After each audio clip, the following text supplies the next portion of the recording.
A special thank you to each of our subscribers who make this channel possible. Here's today's story. In a bold and controversial move, U.S. Secretary of State Marco Rubio has announced a significant shift in the United States' approach to combating drug trafficking, particularly in the Caribbean.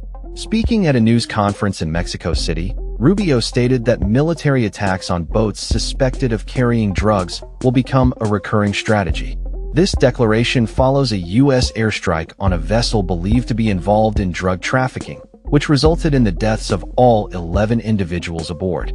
The vessel, identified as a small boat allegedly smuggling drugs from Venezuela, was destroyed on President Donald Trump's orders, marking a drastic escalation in U.S. military engagement in drug enforcement operations. Rubio emphasized that traditional methods of interdiction have failed, asserting, "Interdiction of drug boats does not work. Blowing them up will stop them." This statement reflects a broader strategy that the Trump administration is adopting in its ongoing war on drugs. The Secretary of State made it clear that the U.S. will no longer tolerate drug trafficking organizations operating with impunity on maritime routes, warning that similar military actions will occur in the future. The U.S. government's decision to escalate military actions against drug traffickers has raised alarms among regional leaders, particularly in Mexico, which shares a long border with the United States. Concerns over sovereignty and legality have been voiced in response to Rubio's comments, as international law limits military actions against vessels in international waters. However, Rubio defended the airstrike as a necessary measure to protect U.S. national security, claiming that any vessel carrying drugs towards the U.S. poses an immediate threat. This aggressive stance comes at a time when the Trump administration is seeking closer cooperation with Mexico, while simultaneously pushing the boundaries of military engagement in Latin America. Rubio's remarks have sparked a debate about the legality and morality of such actions, with experts pointing out that drug trafficking has traditionally been treated as a criminal issue rather than a military one. The implications of this new policy extend beyond the Caribbean, as the Trump administration has been keen to label many Latin American gangs and criminal organizations as foreign terrorist organizations. This classification allows for a more militarized response to what the administration perceives as an invasion of U.S. soil. The rhetoric surrounding drug trafficking has shifted dramatically since Trump took office, with heightened calls for emergency powers to combat these groups.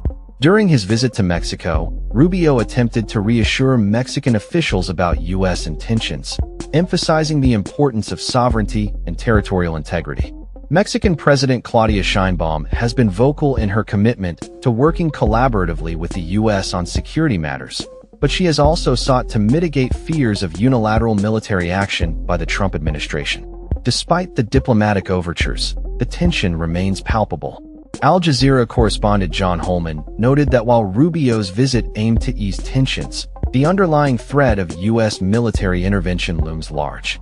The Mexican foreign minister reiterated a commitment to cooperation, but the specter of U.S. military action remains an uncomfortable topic that was largely avoided during discussions. The response to the U.S. military's expanded role in combating drug traffickers has not been universally negative. Some leaders in the region, such as Trinidad and Tobago's Prime Minister Kamla Persad-Bissessar, have expressed support for U.S. military efforts, citing the immense suffering caused by drug cartels. She stated, "I have no sympathy for traffickers. The U.S. military should kill them all violently." As the U.S. continues to refine its strategy against drug trafficking, the world will be watching closely to see how this military approach unfolds in practice. The potential for increased conflict and the impact on U.S.-Latin American relations hang in the balance as the Trump administration pushes forward with its controversial policies. The question remains, will this aggressive stance yield the desired results in the fight against drug trafficking, or will it exacerbate tensions and lead to further instability in the region? That's all for this story. We upload videos every day covering many different subjects, so hit that subscribe button to stay informed. Thanks for watching.